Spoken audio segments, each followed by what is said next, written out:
khi ASEAN Cup 2019 khởi tranh, báo Iran từng mỉa mai đội tuyển Việt Nam là đội bóng không có ngôi sao, không có cầu thủ thi đấu ở nước ngoài và được dẫn dắt bởi một huấn luyện viên vô danh. Nhưng điều đó không có nghĩa chúng ta thiếu tự tin, chúng ta lép vế ở sân chơi châu lục. Ngược lại, với đội hình trẻ nhất giải đấu, tuyển Việt Nam thi đấu ấn tượng và trở thành ngựa ô khi lọt vào tới vòng tứ kết.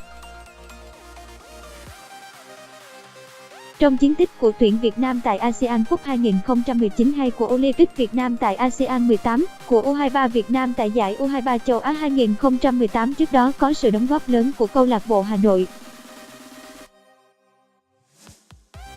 Chính Liên đoàn bóng đá châu Á (AFC) cũng ghi nhận câu lạc bộ Hà Nội là một trong 5 câu lạc bộ cung cấp nhiều cầu thủ nhất cho giải đấu tại UE.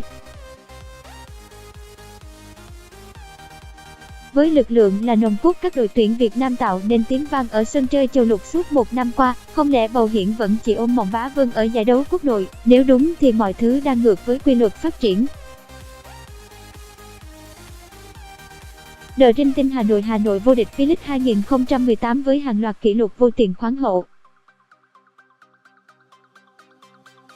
Kể ra như vô địch sớm nhất lịch sử, trước 5 vòng đấu, vô địch với nhiều điểm nhất lịch sử, 64 điểm, hơn đội Á quân 18 điểm. Đội ghi nhiều bàn thắng nhất lịch sử, 72 bàn, hai đội để thua ít nhất lịch sử, 2 trận, trong một mùa giải. Những kỷ lục ấy khẳng định đội bóng thủ đô quá mạnh so với phần còn lại. Và chức vô địch V-League 2018 cũng đã là chức vô địch thứ 4 trong lịch sử 12 năm thành lập của đội bóng. Chưa kể họ đã 4 lần giành ngôi Á quân. Sau mùa giải 2018, lực lượng của Hà Nội không có nhiều xáo trộn. Họ còn được dự đoán mạnh hơn khi những cầu thủ trẻ như Quang Hải, Văn Hậu, Đình Trọng, Duy Mạnh ngày càng tiến bộ hơn, chững chạc hơn. Và Hà Nội gần như chắc chắn sẽ không có đối thủ ở đầu trường quốc nội mùa bóng năm nay. Chưa dừng lại, sức mạnh của đội chủ sân hàng đẩy còn trở nên đáng sợ hơn khi Bầu Hiển bung kép đưa về tiền đạo Pep Omafay, người đã ghi tất cả 79 bàn thắng cho Thanh Hóa trong 4 mùa giải. Và gần nhất, Hà Nội bổ sung cho vị trí gác đền bằng thủ thành quốc dân Bùi Tiến Dũng, ngôi sao của U23 Việt Nam tại giải U23 châu Á. Bên cạnh đó là sự tăng cường cho hàng thủ bằng trung vệ người Mỹ từng là đồng đội của David Beckham trong màu áo La Galaxy, Brandon McDonald. Hà Nội bây giờ đang có một The Dream Team cả về chất lượng lẫn chiều sâu. Và sự đầu tư này của Bầu Hiển chắc chắn không phải chỉ để Hà Nội giành lấy chức vô địch V-League lần thứ 5, càng không phải giành lấy cúp quốc gia mà họ thường vô duyên. Đến lúc vươn ra biển lớn, Hà Nội đã 4 lần đại diện cho Việt Nam dự vòng sơ loại AFC Champions League xong chưa một lần lọt vào vòng đấu bảng. Khác biệt về đẳng cấp trong những lần đụng độ các đại diện của K-League Hàn Quốc chỉ là một phần lý do khiến đội bóng thủ đô dừng bước. Điều quan trọng hơn chính là việc đội bóng nhà Bầu Hiển không mặn mà với sân chơi châu lục.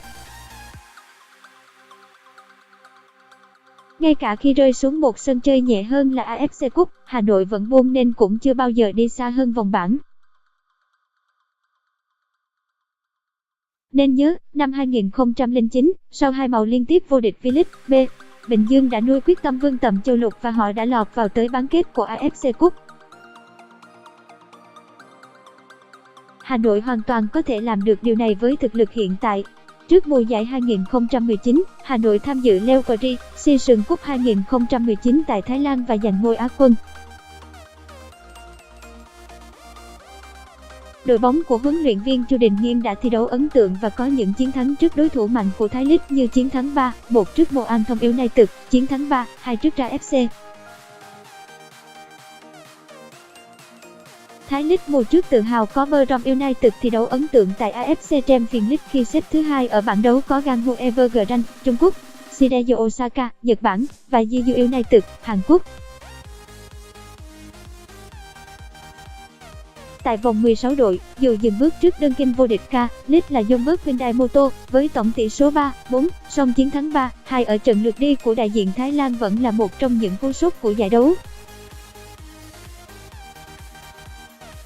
Hà Nội cũng hay nhìn Brom United để vươn mình. Nói về việc vươn ra châu lục của câu lạc bộ Hà Nội, bình luận viên Quang Tùng cho rằng đó là quy luật phát triển tất yếu. Hà Nội đã có chân đế vững, tiềm lực tài chính tốt nên để cạnh tranh được với các đội bóng mạnh ở châu Á thì việc tăng cường nhân sự là điều tối cần thiết. Hà Nội đang đi đúng hướng trên con đường trở thành một thế lực lớn. Quan trọng nhất, họ phải đá với tâm thế rõ ràng, muốn vào vòng mùng 1 tháng 8, tứ kết hay bán kết chứ không phải đá nỗ lực nhưng thiếu mục đích ngắm, bình luận viên Quang Tùng nói.